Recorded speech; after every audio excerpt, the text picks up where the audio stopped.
And here's your money. We go live in 5 seconds, actually. 5 seconds? Yeah, because then it takes an extra 5 for exactly 5 or 6:30, 5:30. So.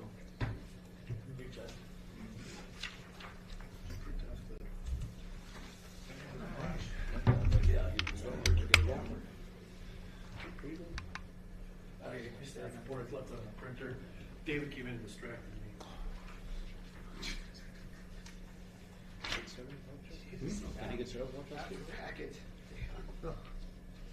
Alright, it is 5:30. We're going to call the meeting to order. It is February 11th, 5:30. Roll call. Everybody here except for Brian and Sierra. So we've got a quorum. Let's do it. Alright, approval of minutes from the January 14th meeting. Move to approve. A second.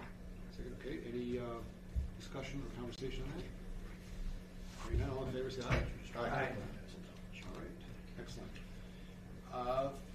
Conflicts of interest on the agenda tonight. Is there any conflict of interest? I don't think. There'll be 2 actions. It'll be 7 and 8. And if there's anybody that's got a conflict of either 7 or 8?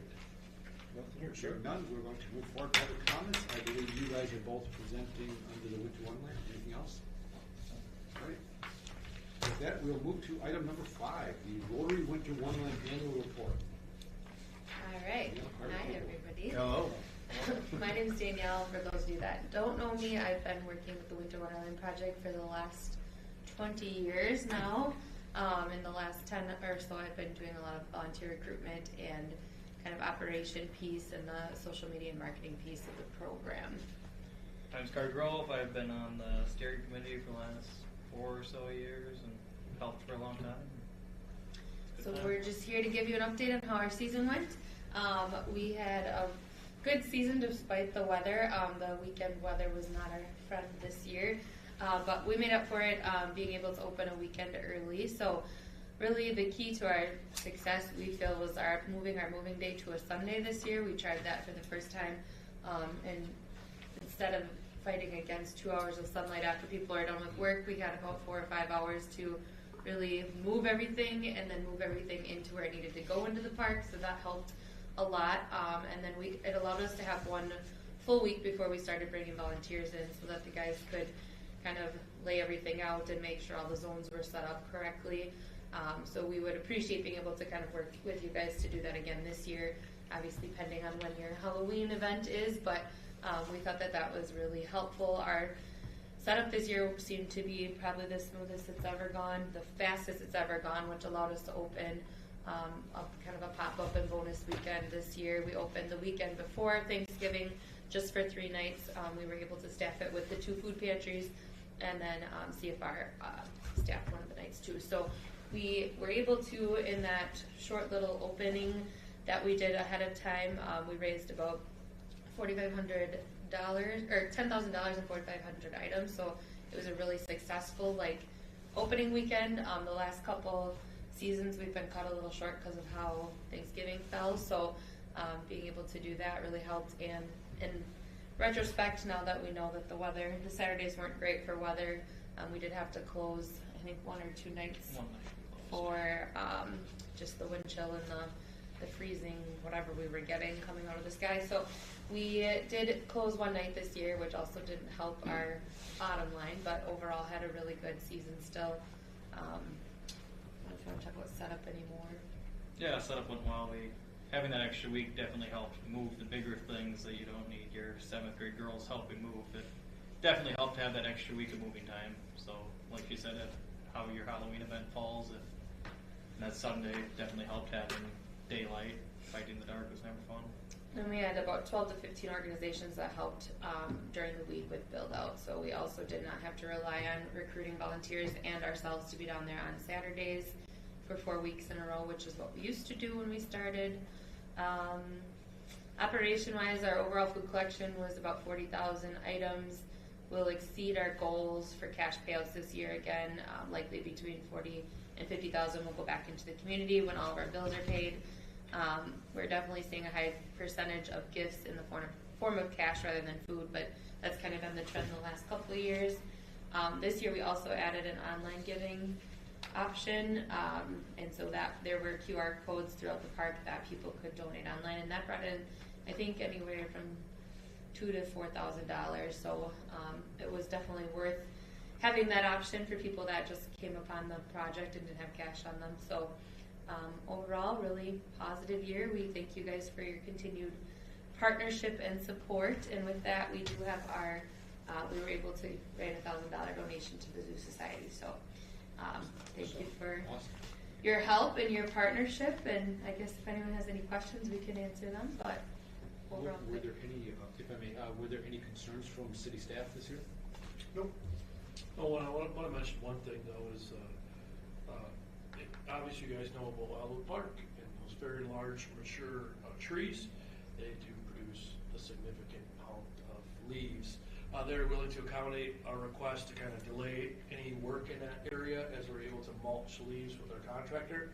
Otherwise, a lot of those leaves end up on neighbors' properties and they get pretty frustrated because they could literally rake their yard and wake up the next morning and they're full of leaves. It's just one of the drawbacks of living next to such a large, mature property. So I want to thank you guys for allowing us to kind of get in there with our contractors, mulch up with those leaves and try to appease those neighbors. It wasn't really for us, it was for those neighbors, but just so you know that it worked in our favor, so thank you guys. Yeah, I say this every year, but I really admire the work that you guys do, and I appreciate it.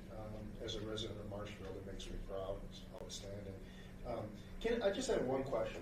Yeah. Like, outside of the weather, what was your biggest challenge this year?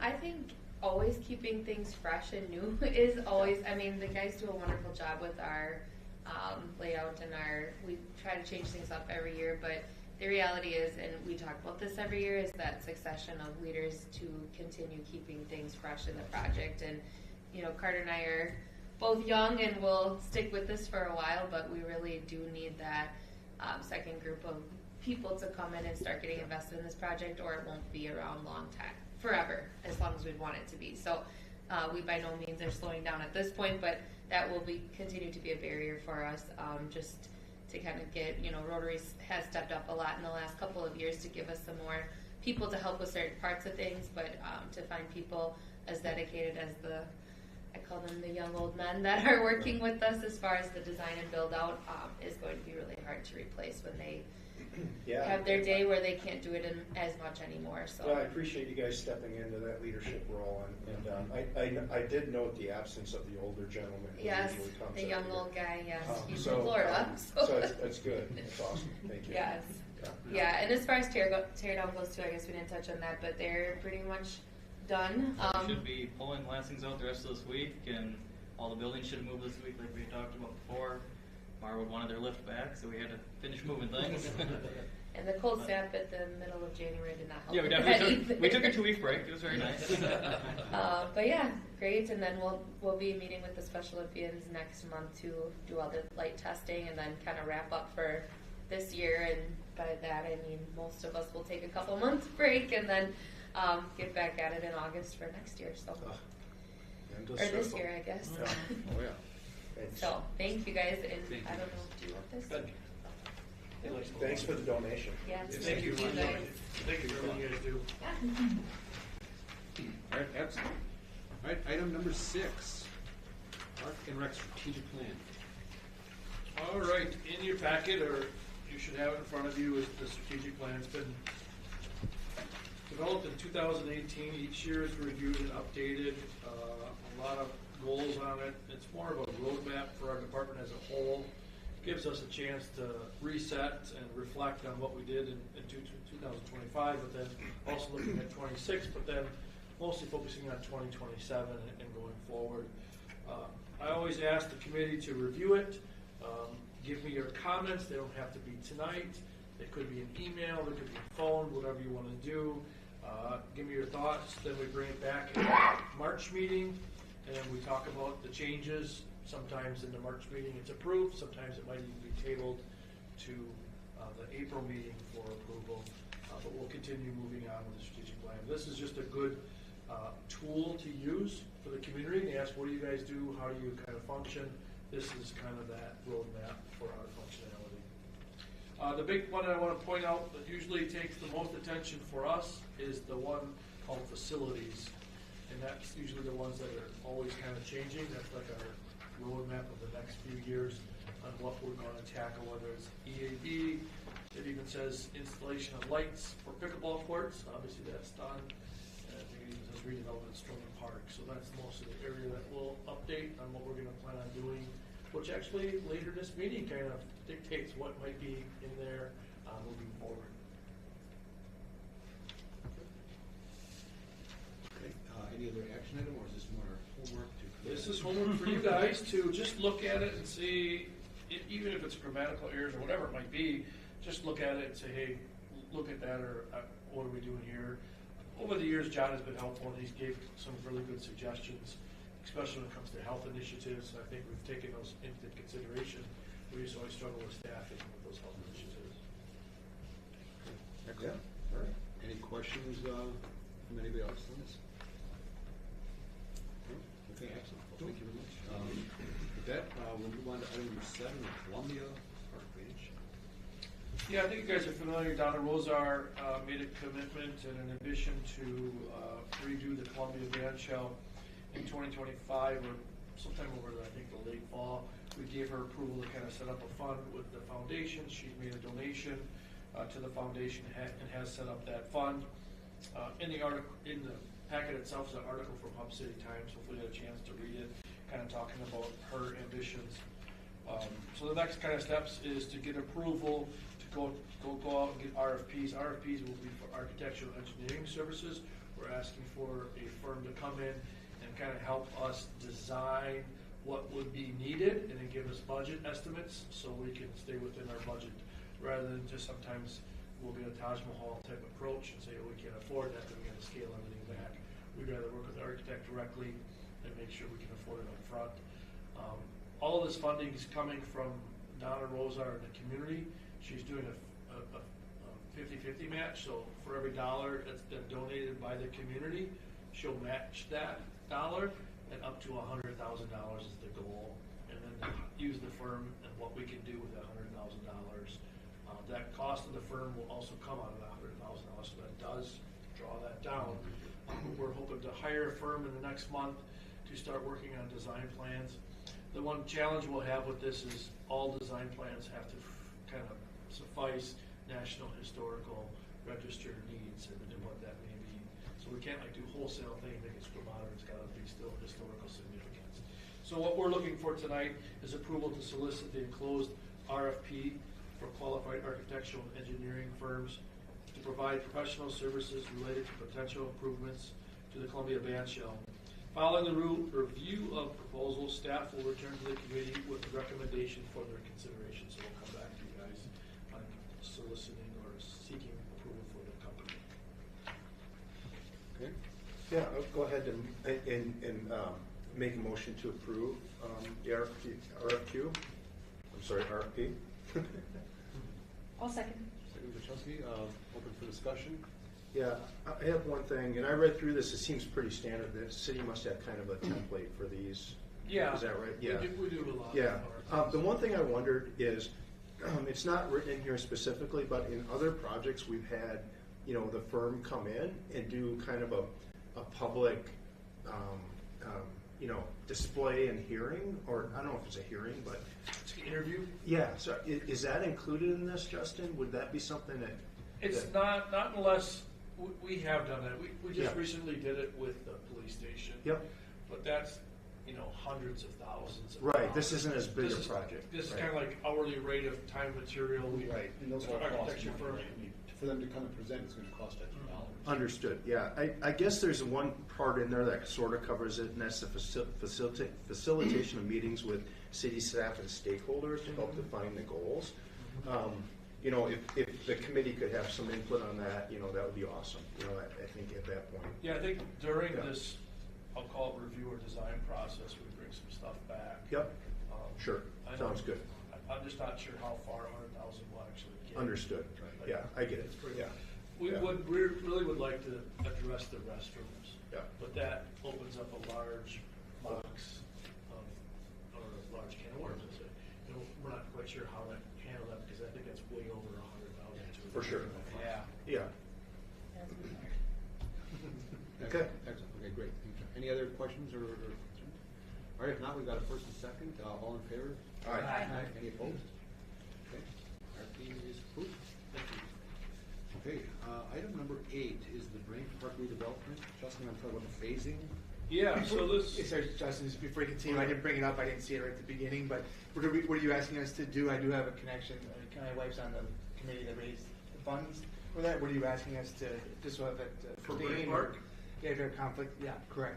I don't think your wife's doing brain, she's doing greasy. So sorry, correct, yeah, you're right, you're She's right. good. Sorry, I Yes. got parked on brain, I was thinking, yeah, that's, nope, you're right. I'm the one that has to know all the parts. If you Yeah, guys don't thanks, have to. Justin. If I forget it, you can yell at Yeah, me. there we are, problem. Ben's gotta know even more, so. Yeah, yep, thanks. So what I'm seeking for tonight is direction on the proposed adjustment to the phasing of Brain Park redevelopment. The recommended change is intended to improve financial efficiency, reduce redundant construction costs, and still maintain momentum toward the full project completion by 2028. The Brain Park's redevelopment began in 2018 with the adoption of a comprehensive park master plan prepared by CBS Squared. The plan established a long-term vision for the park that balances location, amenities, natural resources, and both current and future recreation needs. Based on this plan, a phased implementation strategy was incorporated into the city's capital improvement plan, otherwise known as the CIP. Several major improvements have already been completed in line with that vision. As the several projects moved into the next phase, staff has identified an opportunity to refine construction sequencing to better align infrastructure work, minimize inefficiencies, control costs without expanding the overall project budget or extending the final completion date.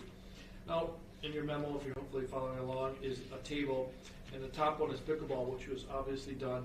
The cost for that was $650,000. It was completed in 2024. Softball, which was done last year, cost $295,000. It is scheduled to be opened up hopefully this spring. Well, it will be opened up this spring. I was kind of hoping that winter leaves sooner than it is. The next one is playground, $115,000. That's scheduled for 2026. The proposal is to move it to 2027. The next one after that is the pavilion at $210,000, scheduled for 2026. Hoping to move that to 2027. Now the restroom at $315,000 was scheduled for 2027. We would like to move that up in the year into 2026. The parking lot would remain unchanged in the year of 2028.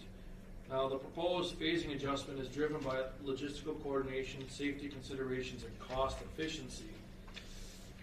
Site conflicts, the existing restroom / pavilion are located within the footprint of the proposed playground.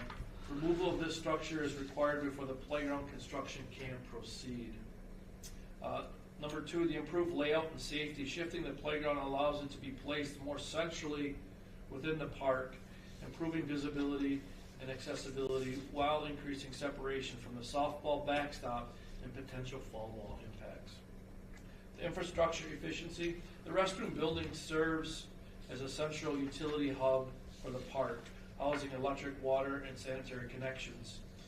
Advancing the restroom construction now allows these utilities to be installed once, sized appropriately, avoiding temporary connections, re-excavation, and duplicate work in later phases. Collectively, this sequencing reduces construction inefficiencies, it limits unnecessary disruption to the site, and results in a modest net cost difference of approximately $10,000 between the affected phases. It should also be noted that that playground has been removed, or the existing playground was removed in 2024 due to safety concerns and costs for repairs. While this creates a short-term gap in amenity, the proposed approach prioritizes long-term durability and fiscal responsibility while keeping the project on schedule. So what our staff's recommendation is to revise the plan, specifically advancing the restroom project from 2026 to 2027 and deferring the playground and pavilion projects from 2026 to 2027, but keeping the funding the same. We'll essentially try to make a wash of the monies. This adjustment improves financial efficiency, aligns construction sequencing with infrastructure needs, and preserves the overall redevelopment timeline with a full project completion target of 2028. I want to now bring it to your attention, that's the layout that you have in front of you. You can see the different phases that are noted on there. You'll notice the playground's kind of located, I would say, a good distance away from that playground. That was purposely designed so that if you were having a family picnic at the pavilion, that the restroom structure would not be an obstruction of visibility, so you'd be able to see the playground. It was also designed that if you were at the softball field and watching the game, you could still see your child at the playground. The idea was to have parental visibility at all times on there. Now, obviously, if you're in a pickleball courts, that's something we can't control. In addition, the pickleball courts have windscreens, so even no matter where you are on there, you may not be able to see the playground, or much less even the parking lot. So we really wanted to take that playground and put it in there. That's why it's kind of in that location, and that's the existing restroom / pavilion structure. So we'd like to move that up, do the restroom, rather than tearing down the restrooms and have it vacant for a couple of years. We don't want to have no restrooms in there. And if you've ever been down there like on a Tuesday or Thursday night at about 5:30, that parking lot is packed. Those pickleball courts are full. We have softball going on, we have disc golf going on, and just have normal park users. So we figure the restrooms are really important. We can't rip them down and put porta potties up there for 2 years. We think that would be the wrong step. I'd move to approve the revised phasing plan Okay. as suggested. I'll second. Okay, open for questions and comments? I really just think it's kind of a no-brainer. I mean, between everything you mentioned, the cost is kind of the big one, right? Because if you delay it, the cost is only going to go up. And it's outside of the parking lot, it's the most expensive thing left. So I think moving that up makes sense because it'll help reduce the cost. And Yeah, I agree. It seems like a no-brainer financially and, kind of logistically too. Yeah, it right? seems sensible. Yeah. For all those Um, people who are currently using the new softball field and pickleball to have access. I think the primary concern is that you delay having a playground for another year. But on Yeah. the other hand, you've got logistics flow, you keep the restroom, so I think it makes sense. And we had heard from people, when that playground was taken out, and we did tell them, it's going to be replaced in 26, but I think it would be really wise for, the department to throw out a communication, just to mention, it's been delayed due to this, and, kind of just lay it out, and so people understand it. I think we'll be okay. Construction. Yeah, I think communication's key. Yeah. There's a couple more steps after this meeting. It'll Yeah. still take council, finance, budget, personnel, but Board of Works for approval because it's Yeah. adjustment to the CIP, and then we require budget resolutions, but it's just more like housekeeping.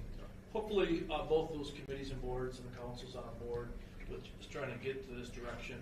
Now, the bathrooms themselves, we're not at that phase of like doing it, so we're a little behind. We're hoping to put a modular bathroom there, so it's kind of a precast structure that we just lifted off a truck and place there. So they won't have to construct it. Well, they will have to construct it. They'll construct it somewhere else and it'll be delivered. So weather should not be an issue for us. Ideally, I would like to get it done by fall. So timing will be essential of when we can tear down that building and then start excavation work ahead of time. And if you notice, the building currently is where the playground is, and the new restroom's off to the side, so we're hoping that maybe they can happen relatively at the same time. And the other question I had is this have any benefit for what the pickleball group wants to do with the water, to the courts there? Yeah, I think that timing of that may or may not work. We'll have to see Yeah. how this process goes. The pickleball people, just so everyone knows, they asked for a drinking fountain. I'm not sure if that came to this group or not. Mhm. And for approval, Yep. it did, okay. They have another revised quote from Rigel. So Rigel's kind of on board, pickleball group's on board, that's on board for this spring. It'll be up to the pickleball group if they want to do it now, and then we can do the connections later. We got to connect it anyway, so Okay. the redundancy would be more on their end than our end, because they're going to pay for it. And if we tore down the pavilion, there wouldn't be a drinking fountain there at all this year, is that? There would not be, no, you're right, Brett. Okay, good. Any other questions or concerns? If not, we've got first, second, all in favor? Aye. Opposed? Okay, Justin has. Thank you. All right, then we'll move on to item number 9. I'm assuming Ben gets to read all the reports? Ben will read, I'll make Ben do parks and cemetery, I'll do recreation and director. All right. All right, recreation, it's a long list. Amanda has been busy. The senior center is going really well. We did have that cold snap when we've been closed a few days. But even this week when the weather's just warming up, attendance has significantly increased. One of the things I won't even mention what's on here, but is this lap that we have, the kind of walking track, if you will. We have people right away at 7:30 in the morning waiting to get inside, and they walk, and then throughout the entire day, people are doing their laps. And so it's kind of a nice resource for them when the weather isn't so cooperative. Right now, the AARP tax program is going on. It is busy. I'm not sure the number. I know he did the report last year, but it was a significant number of people that come in for that program. We do have a partnership program called Just Toes, and it's which a person comes in and gets their toenails clipped. When you're older, and it becomes more difficult to do that, so it's a nice service to offer. Under recreation, our adult volleyball league is going really good. It's going to wrap up here pretty soon, but it's going really well. Open pickleball at Oak Avenue every day. They're there even when it's 85 below zero. They're still there playing pickleball. We do the tennis lessons inside still at the old City Hall building. It's going really well. I can tell you Amanda is super busy starting programming and hiring and ordering equipment and all of that stuff. Two things on that is you have 2 flyers in front of you. One is for the brewer trip, which is new this year. Seniors have been asking for more trips, and we thought the brewers would be a good one. And it's challenging, number one, because busing is so expensive and then tickets are so expensive. So, but we have to cover those costs, but we still can offer the amenity.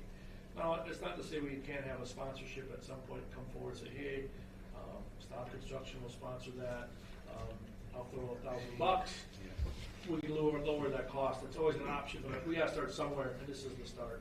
The other one is a lifeguarding one, and we're always looking for lifeguards because the pool requires 10 guards on at a time. We're open 7 days a week, so it's a heck of a staffing that we need. So if you have anyone that might be interested in lifeguarding, or even if you're interested in lifeguarding, you can feel free to take the class.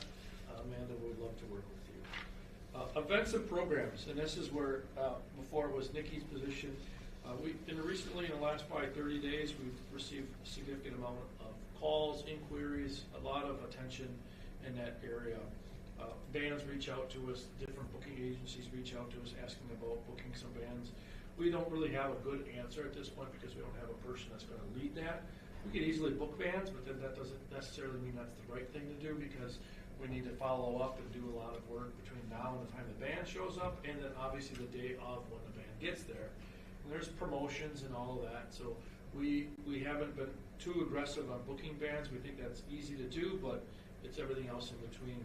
A good example, Snowfest, which happened at the Plaza this past weekend, was pretty busy, but they asked for things that none of us really knew, and we had to figure it out and kind of figure out logistically. And we didn't have anyone the day of the event. Cabin Fever is this weekend, so we do assist with that. We always have. I don't want to say we always have. Nikki always has, because before she was here, she was at the Plaza. And then when some of these things came over with her, when she came over with the Plaza. We usually ran the fire pits, the s'mores, and kind of logistically helped Allie and the cross-country team run their run walk. Festival Foods is also another one that she coordinated things with. The Festival Foods is our sponsor for the city's fireworks show. So Festival Foods gives us $20,000, and then we're able to put on the fireworks show. Nikki and Ben coordinated. Ben took care of like this on-the-ground type stuff, like setting things up and signage. Nikki took care of all the stuff prior to making sure everything was on. All the contracts were taken care of, all approvals were done. So we're just a number of those types of things are coming up day after day because it's February and summer is just on the horizon, and that's when I'm starting to plan. So we've been busy. We're hoping to move forward with some sort of resolution on the event and program coordinator position sooner than later. Last night, there was a presentation to hire a booking agency. to hire the bands. The council asked for that to be paused for 2 weeks and do a little more evaluation on the impact of that may be on staff and the department as well as the various stakeholders like Visit Marshfield, Main Street, and Mackey. So that's all I got under recreation and events and programs. Okay, any questions on that? Yeah, so with you not being able to book these bands, I mean, time's going to become an issue at some point. How likely are these to actually happen? But I'll be honest, you could probably book bands for this weekend if you wanted to. But that's not going to be an easy feat, and you don't know what kind of band you're going to get. Bands may come up, may have openings too. I don't know, but the reality is you start in the fall, and usually you have them booked about March 1st. So the reality is each week that goes by, those percentages slowly dwindle. It's a Friday night, and Friday nights are a busy night for bands because there's always festivals.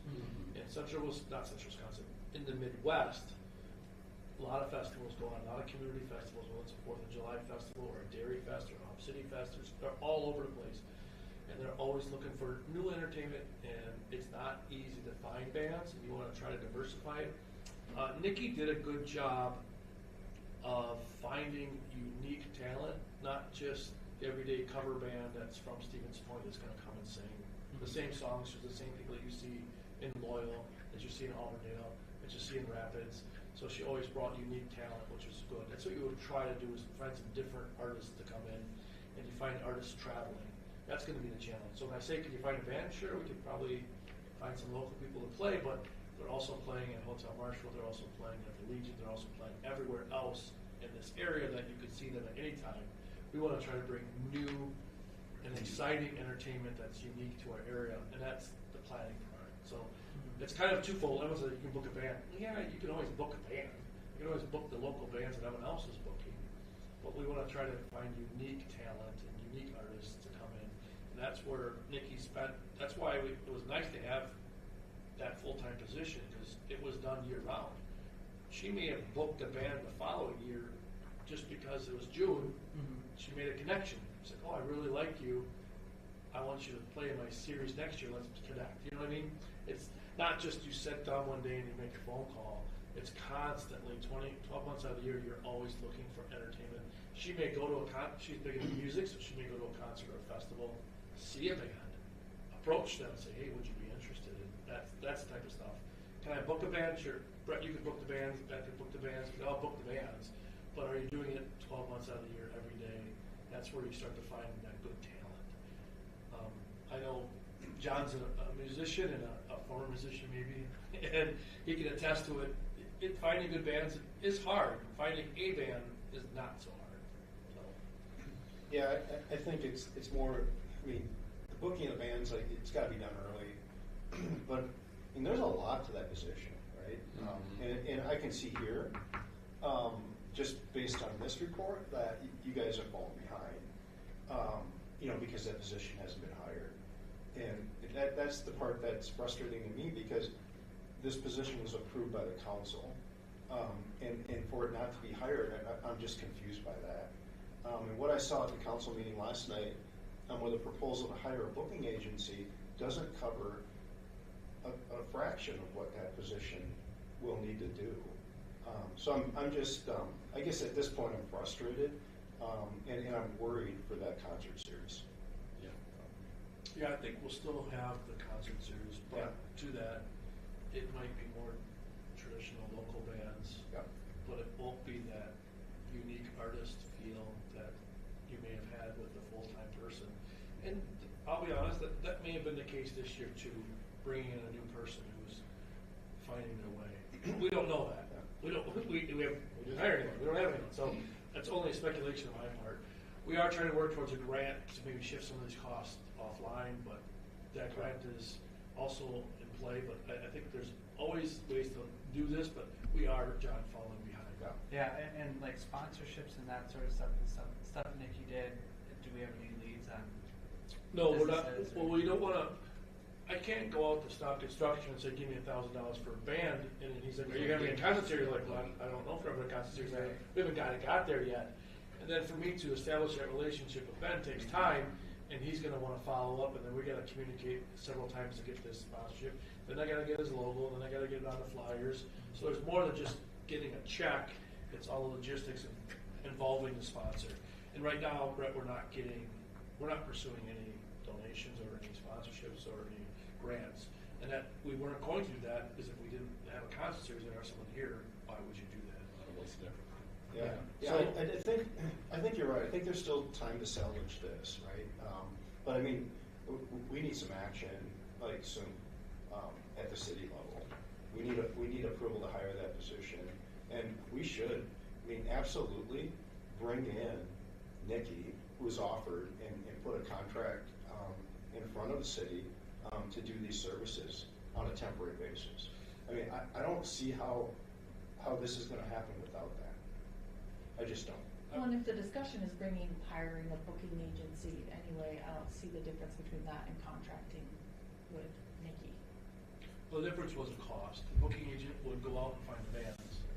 But And be like, that's it. This is your band. Right, That's it. right, but this is what we're talking about, is Yeah. that doesn't. Nikki's accomplish what contract we was a need to. full service, right? Well, no, but in terms of doing it more as like a temporary Yeah, contract than a full-time employee. yes.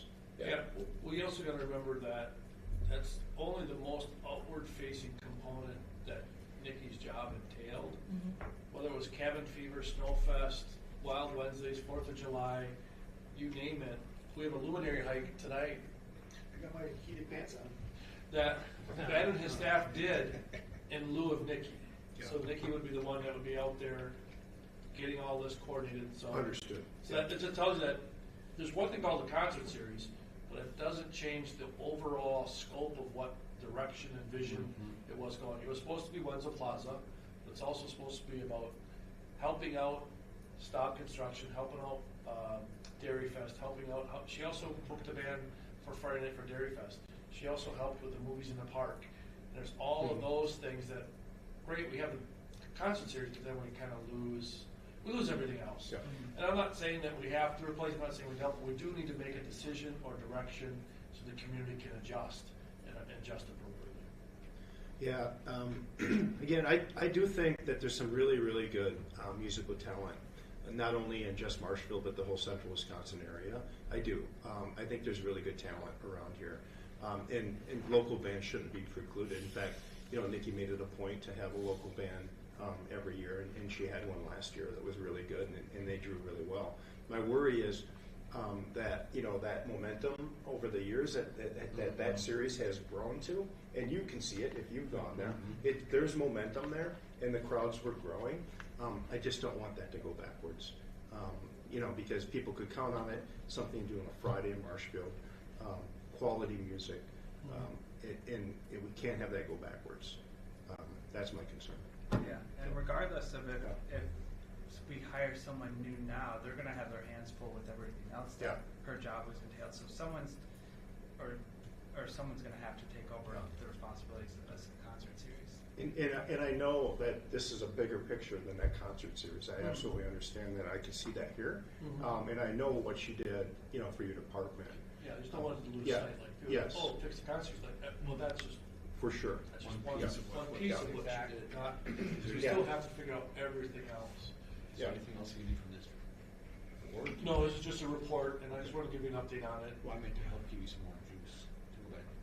You need to Well, stop to give us most of I guess at this point, I would just. No. We have to figure it out as an I organization. think at this point, as a committee member, I think our job is to, voice our opinion with our elected officials. Okay. So, I mean, if you could, give your alder person a call.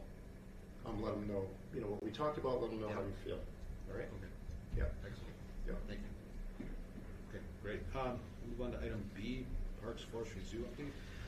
I won't read it off. Most of the hours in January, February here is forestry related or snow removal related. Guys wrapped up big project at Brain Park. Those actually today's Wednesday. Yeah, the opening bids on the log piles tonight. We also did some ash tree removals on Pecan Parkway over by Lincoln School. There's a significant amount of ash in that greenway. Other than that, we put the last loads of water on ice rinks this morning. So get out and skate the next couple of days. It's going to be gone by probably Saturday. Typically, Valentine's Day is when we lose ice. It's holding true this year. So, that's all I got. Unless somebody's got questions on parks. Zoo, we did have a pretty major water break. The water meter that feeds up at the bison yard, it feeds all the way down to the wolf exhibit. That meter broke when we had that minus 50-degree weekend. So we went to go fix that here on Monday, and there's some pipes that broke on the street side of the meter. So we went to go turn off the water at the street, and that broke.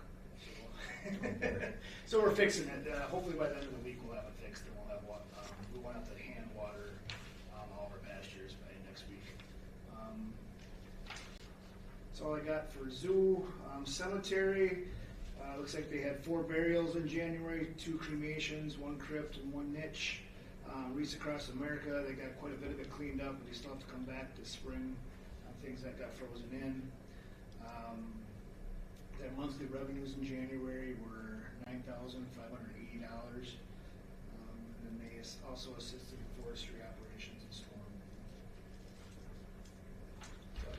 Thanks, Ben. Any questions on any of that? No, I see we hired the new zoo assistant. Yes, Great. thanks, Brett. We do have a new Becky Gaskell. This is her second week. Right now, she's working 3 days a week. As the spring rolls in, she'll start ramping up to 40 hours by the summer. So, yep, she's doing a great job. Like I said, she's in her second week now. Okay, excellent. All right, Justin, director report. I only got 5 things. Brant Park softball field, they're still waiting to cover the dugout, so they're not substantially completed. They're also going to be fined $100 a day, so I'm hoping that they can get done sooner than later. This building, we had a water leak. If you guys remember that? I think we identified the source, which is clogged drain tile underneath the building. So we're going to jet it tomorrow, and hopefully that solves it. We won't really know for a couple days to see what happens, but we're hoping that we can get that finally taken care of and then get it restored in the bathroom so we can use it down there again. We are ordering some player shelters. We had the McCurran family donate about $11,000 for player shelters. We're going to order those very soon. We have to get approval from the Board of Public Works for that. WPRA conference. Ben, myself, Amanda attended the conferences. Amy came down too, and Amy and I received our 25th anniversary service award for WPRA. That just says that's an old person award. That I'm officially old. Because I remember when I was young and I saw those old timers getting their 25th anniversary. I'm like, God, they're old. Yeah. Now I'm like, I'm that guy. I'm not old. So it was a great conference, well attended. I think they're breaking records each year, so it's like the industry's still going strong. There's another initiative kind of done by staff as well as council members to establish prairie grass in areas that we want to stop mowing. It could be like, I'll say Project Wayside, it could be storm retention ponds, it could be areas, it could be boulevards. City of Madison has started it. It takes effort. You just can't stop mowing grass. You got to establish the right prairie grass seeds, and then you got to continue to maintain it. So we're going to start looking into that this year. Probably won't be done this year because you got to develop a plan and then start initiating it. So hopefully in 2027, maybe we'll have some new initiatives of establishing prairie grass, and obviously that helps with pollinators and all the other things. But it also reduces mowing. It helps with water retention. I did read an article, kind of nerdy like that, about soil compaction. Soil compaction in a mowed grass area compared to just off where grass is not mowed is significantly different. So if you can have natural vegetation that grows up, the soil compaction is much less, water absorption is significantly better. So they recommend not mowing your lawn. So I'm not recommending that to you guys, but they recommend it. So. And that's all I have. Yeah, have you ever thought about asking the master gardeners, I know they do a lot of work with us anyway, but on something like that where they could do wildflowers that are local to Wisconsin or anything like that? Yeah, Ben works a lot, I don't want to say a lot, quite a bit with the Master Gardeners. They do the flower beds here, they'll do the flower beds like in the parking lot. And that group likes that. I think with the Prairie, that's kind of outside of their scope. I think they probably don't find it as enjoyable because there's not like beautiful flowers and you kind of create this area. I can't speak for them, but the size and scope that we're looking at would need like equipment to come in and till it up and establish that correct prairie seed. They may come, we may be able to talk to them and say, hey, can you go and spray like thistles or that type of thing in this area? They may do that, but I don't think they would establish an actual prairie. Fair enough. Excellent. All right, are there any other items we want to put on future agendas? If not, hearing no further action, we've made it to the end. I will call the meeting adjourned. Thank you, everyone. Good night, guys. Thank you very much. Yeah. Yeah.